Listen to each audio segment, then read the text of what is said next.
So this is one of my sluggers that I built. And a slugger is probably a build that is not the best build, probably the worst build that there is. But outboxers, and you fight with them, like when I fought with them on pro difficulty, well, a lot more back and right first and stuff. But I just want a good slugger. I want a good knockout horse. So I keep making sluggers. So, swarmers are much better on pro. I'm sure it's the same thing with boxer puncher. But if you want a good knockout puncher, so how do you build it?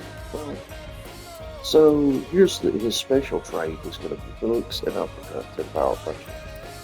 And also, he's going to have a granite chin. Which he does down there the other. Now, you could make that better. And I used to do that, and it works pretty good. But one thing that you want to get really good on a slugger, it's the same thing that you would want to do with any other type of boxer, is the jab.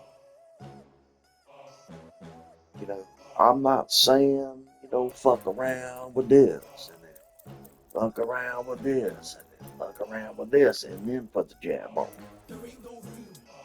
I mean, the very first thing that you want to do is get in there for your first 2 or 3 fights, put it on nothing but the jab.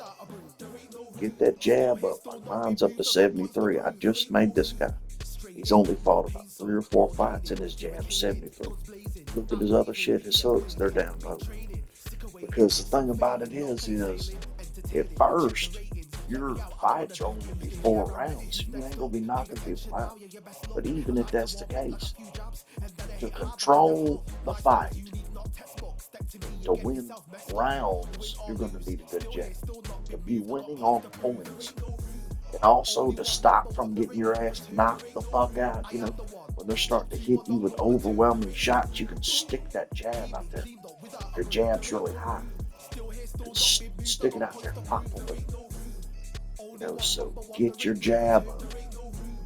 So that's my tip for having a good slugger. Put everything else anywhere you want to, but make sure that your jab is one of the highest punches that you got. I mean, your hooks are going to be good regardless of how high they are. Same thing with your chin. So, anyways, all right, thank you very much.